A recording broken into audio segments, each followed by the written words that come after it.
जबलपुर के बरगी विधानसभा के बरगी बांध डूब प्रभावित 165 गांव के ग्रामीण आज भी परेशान हैं। इनके विस्थापन के समुचित इंतजाम शासन प्रशासन स्तर पर अब तक नहीं हो पाए हैं। आलम यह है कि दर्जनों गांव के लोग अब भी रहने के लिए जमीन के चंद टुकड़े के लिए परेशान हैं। वहीं जो विस्थापित जिस जमीन पर रह रहे हैं उन्हें सरकार की ओर से वैध पक्के पट्टे तक नसीब नहीं है। क्षेत्रीय विधायक संजय यादव के साथ मंगलवार को दर्जनों की संख्या में बरगी के विभिन्न गांवों के ग्रामीण पट्टे की मांग को लेकर कलेक्टर कार्यालय पहुंचे हैं। जिला प्रशासन को ज्ञापन सौंपने हाथों में मांगों की तख्ती लिए पहुंचे ग्रामीणों का आरोप है कि शासन प्रशासन लगातार उनकी अनदेखी कर रहा है।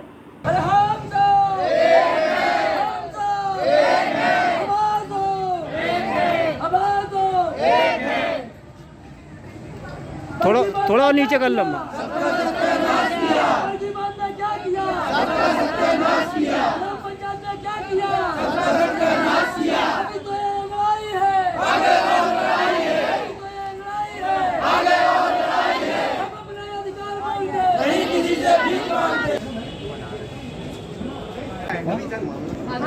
ये बात सही है। ये बात करूंगा। दे दिए हैं ज्ञापन दे दिए हाँ ज्ञापन का सारी है।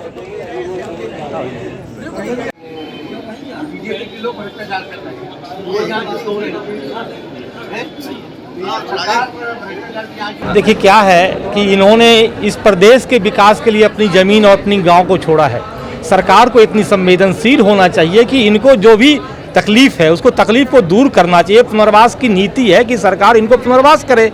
अभी ये दर दर भटकने को मजबूर हैं। ये राज शासन की हठ धर्मिता है, एक तरह का उनका विफलता है जो लोग परेशान हो रहे हैं। और आज इन लोगों ने घोषणा भी किया है कि अगर सरकार नहीं करेगी अगर समाधान तो हम भूख हड़ताल पर बैठेंगे। इस प्रकार के विस्थापितों के साथ जो त्रासदी है ये बिल्कुल अमान्य है। लोग रोड पे संघर्ष करेंगे और संघर्ष करके सरकार को ये मानने के लिए बाध्य करवाएंगे। लगभग कितने विस्थापित ऐसे इनका? लगभग 16 गांव के लोग हैं। 16 गांव के लगभग सैकड़ों हजारों लोग होंगे जिनको पट्टे अभी तक नहीं मिले हैं, आवास नहीं बना पाए। वो राजस्व ग्राम घोषित भी नहीं हुआ है और राजस्व ग्राम का जो वो पोर्टल पे दिखना चाहिए, पोर्टल पे नहीं दिखता है। पंचायत में कोई काम नहीं होता, ये भटक रहे हैं। तो मेरा ये कहना है कि जब आप इतना बड़ा जो बात कर रहे हैं कि डिजिटल इंडिया की बात कर रहे हैं तो ये डिजिटल इंडिया में ये कहाँ छूट गए बेचारे? इनका भी तो डिजिटल इंडिया में कोई सहभागी होगा।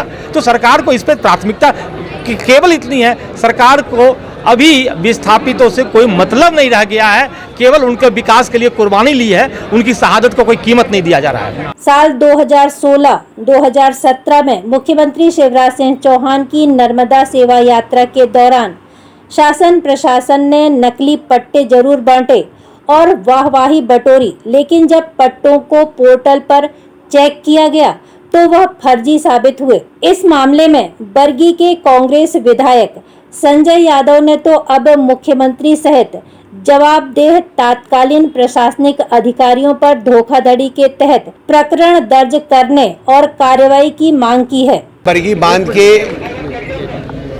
बांध के 165 गांव जो डूब से प्रभावित हुए, लेकिन बड़े दुख के साथ कहना पड़ता है कि इनकी पुनर्वास की नीति शासन ने मतलब इनको पट्टे तक नहीं दिए।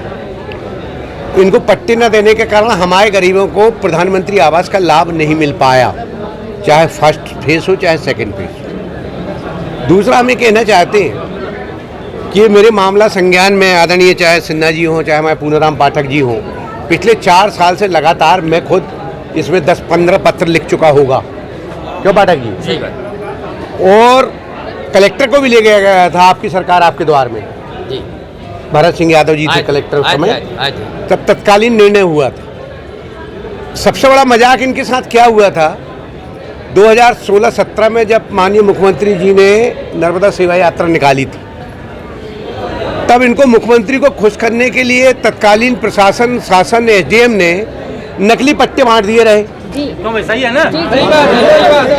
ठीक है ना? शिवराज जी आ रहे थे और वहाँ और जनता को नकली पट्टे बांट दिए गए थे। जब मैंने देखा वो पट्टों को, मैंने देखा मेरे विधायक बनने के बाद जब पता चला वो तो चढ़ा ही नहीं है कहीं, रिकॉर्ड में नहीं है। तो शिवराज जी, आपके नाम पे आपके शासन ने लोगों को, गरीबों को गुमराह भ्रमित करने का काम किया। अगर सामान्य आदमी इस तरह के कृत्य करता, नकली पट्टी बांट दे देता, तो कौन सी धारा लगती? 420 लगती कि नहीं लगती है?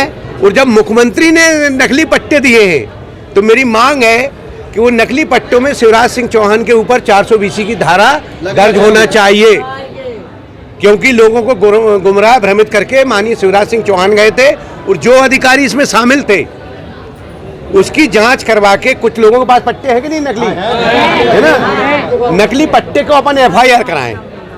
समझ गए? जो नकली पट्टे देके गए थे, पोर्टल में नहीं चढ़ा, मतलब पट्टा नकली है पोर्टल। और अगर पाठक जी अपने पास से पट्टा बना के दे देते तो आपके ऊपर धारा लगती कि नहीं लगती? इसलिए वो पट्टे मेरे को थे, और मैं माननीय शिवराज सिंह चौहान जी की, और जो उस समय कलेक्टर थे, जो उस समय SDM थे, जो उस समय तहसीलदार थे, उनके ऊपर 420 का प्रकरण दर्ज होना चाहिए, ये मेरी मांग है। बहुत बिल्कुल हम लोग समर्थन करते हैं, ठीक है ना।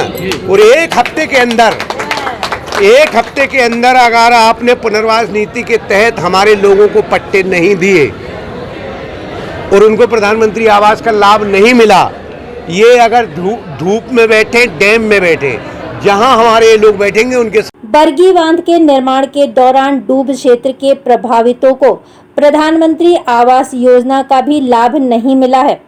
इसके साथ ही जिन क्षेत्रों में ये विस्थापित रहवास कर रहे हैं, वह राजस्व नक्शे में दर्ज नहीं है, जिससे इन्हें शासन की किसी भी योजना का लाभ नहीं मिल पा रहा है और न ही इन्हें वहां के पक्के पट्टे मिले हैं। ऐसे में पीड़ितों ने अब जल्द ही मांग पूरी न होने पर उग्र आंदोलन करने और भूख हड़ताल करने की चेतावनी दी है।